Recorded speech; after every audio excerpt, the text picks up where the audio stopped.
दोस्तों, आज के दौर में अधिकांश लोग मानव मूल्यों के ह्रास के लिए कलयुग को जिम्मेदार मानते हैं।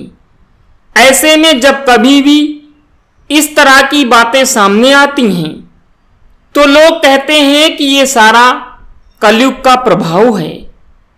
पर क्या आप जानते हैं कि धर्मशास्त्रों में कलयुग के अंत के बारे में क्या कहा गया है? दोस्तों, ऐसे में इस कलयुग का अंत कब होगा, ये बात हर कोई जानना चाहता है। दोस्तों, इस संबंध में शास्त्रों में कलयुग के अंत के बारे में सनातन धर्म में इसके कुछ लक्षण बताए गए हैं। दोस्तों, ज्योतिष और पौराणिक ग्रंथों में इस युग का अलग अलग मान है। पौराणिक ग्रंथों के अनुसार 4 युग होते हैं: सतयुग, त्रेता युग, द्वापर युग और कलयुग। कहते हैं दोस्तों कि कलयुग में पाप अपने चरम पर होगा। वर्तमान में काली काल अर्थात कलयुग चल रहा है।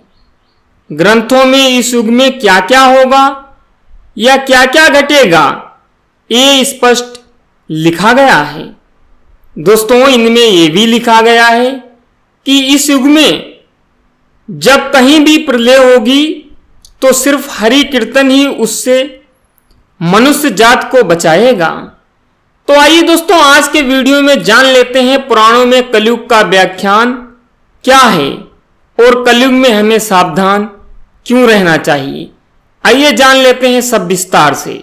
लेकिन सबसे पहले आप इस वीडियो को लाइक करें और रोजाना इसी प्रकार के आध्यात्मिक वीडियो देखने के लिए चैनल को भी सब्सक्राइब करें।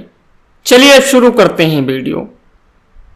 दोस्तों, पुराणों में लिखा गया है जो व्यक्ति संगठन या समाज या वेद के विरुद्ध आचरण कर धार्मिक और सांस्कृतिक एकता को खंडित करेगा, उसका आने वाले समय में समूल नाश हो जाएगा।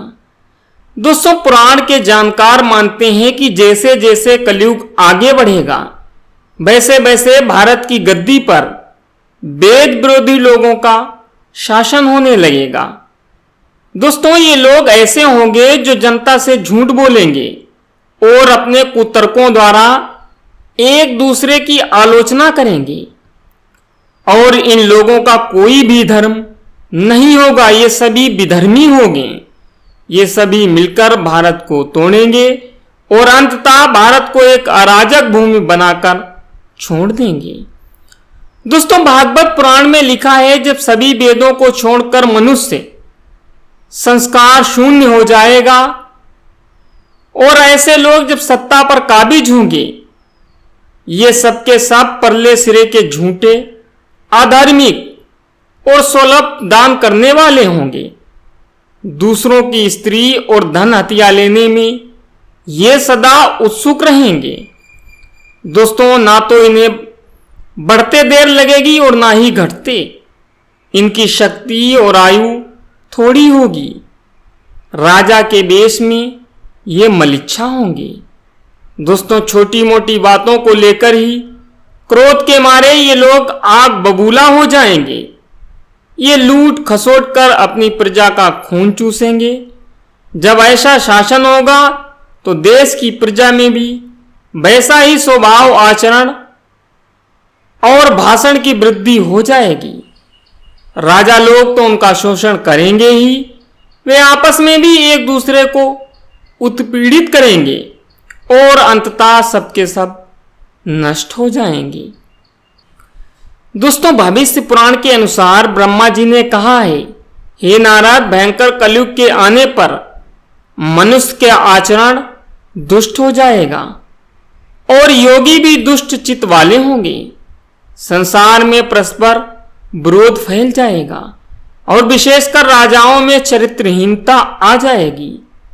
देश देश और गांव गांव में कष्ट बढ़ जाएंगे। संत जन दुखी होंगे और अपने धर्म को छोड़कर लोग एक दूसरे धर्म का आश्रय लेंगे। दोस्तों, देवताओं का देवत्व भी नष्ट हो जाएगा और उनका आशीर्वाद भी नहीं रहेगा। मनुष्यों की बुद्धि धर्म से विपरीत चली जाएगी। दोस्तों, महर्षि व्यास जी के अनुसार कलयुग में मनुष्यों में वर्ण और आश्रम संबंधी प्रवृत्ति नहीं होगी। वेदों का कोई भी पालन नहीं करेगा। कलयुग में विवाह को धर्म नहीं माना जाएगा। शिष्य गुरु के अधीन नहीं रहेंगे। पुत्र भी अपने धर्म का पालन नहीं करेंगे। कोई किसी भी कुल में पैदा क्यों ना हुआ हो, जो बलवान होगा वही कलयुग में सबका स्वामी होगा। दोस्तों, सभी वर्णों के लोग कन्या बेचकर निर्वाह करेंगे। कलयुग में जो भी किसी का वचन होगा वही शास्त्र माना जाएगा। दोस्तों, कलयुग में थोड़े से धन से मनुष्यों में बड़ा घमंड होगा। स्त्रियों को अपने केशों पर ही रूपवती होने का गर्व होगा। कलयुग में स्त्रियां धनहीन पति को त्याग देंगी। उस समय धनवान पुरुष ही स्त्रियों का स्वामी होगा। दोस्तों, जो लोग उसे ही उस मनुष्य अपना स्वामी मानेंगे, उस समय लोग प्रभुत्ता के कारण संबंध रखेंगे।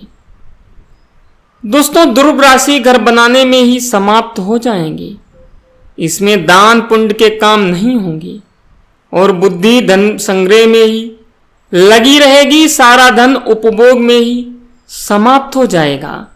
दोस्तों, कलयुग की स्त्रियां अपनी इच्छा के अनुसार आचरण करेंगी। हाव भाव विलास में ही उनका मन लगा रहेगा। अन्याय से धन पैदा करने वाले पुरुषों में उनकी आसक्ति होगी। कलयुग में सब लोग सदा सबके लिए समानता का दावा करेंगे। दोस्तों, कलयुग की प्रजा बाढ़ और सूखे के भय से व्याकुल रहेगी। सबके नेत्र आकाश की ओर लगे रहेंगे। वर्षा ना होने से मनुष्य तपस्वी लोगों की तरह फल फूल व पत्ते खाकर कितने ही लोग आत्महत्या कर लेंगे। कलयुग में सदा अकाल पड़ता ही रहेगा। सब लोग हमेशा किसी न किसी क्लेशों से घिरे रहेंगे। दोस्तों, कलयुग आने पर राजा प्रजा की रक्षा ना करके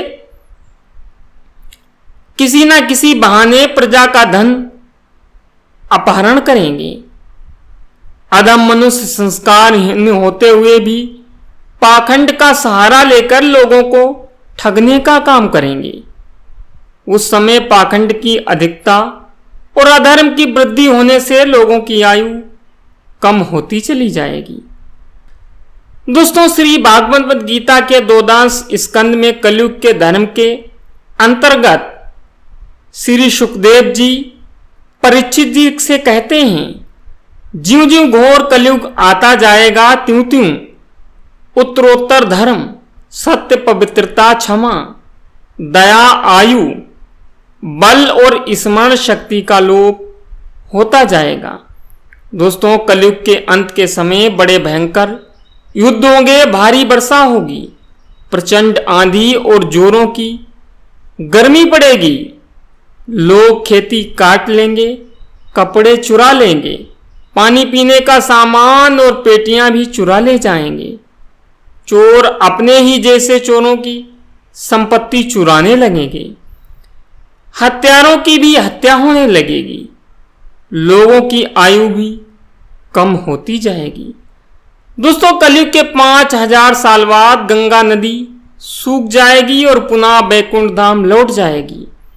जब कलयुग के 10,000 वर्ष हो जाएंगे तब सभी देवी देवता पृथ्वी छोड़कर अपने धाम लौट जाएंगे। इंसान पूजन कर्म, व्रत, उपवास और सभी धार्मिक काम करना बंद कर देंगे। एक समय ऐसा आएगा कि जमीन से अन्न उपजना बंद हो जाएगा और पृथ्वी जलमग्न हो जाएगी। दोस्तों, इसके बाद कलयुग के अंत में जिस समय काल की अवतार अवतरित होंगे उस समय मनुष्य की परम आयु केवल 20 से या 30 वर्ष रह जाएगी। दोस्तों, जिस समय काल की अवतार आएंगे तब मनुष्य की लंबाई काफी घट चुकी होगी।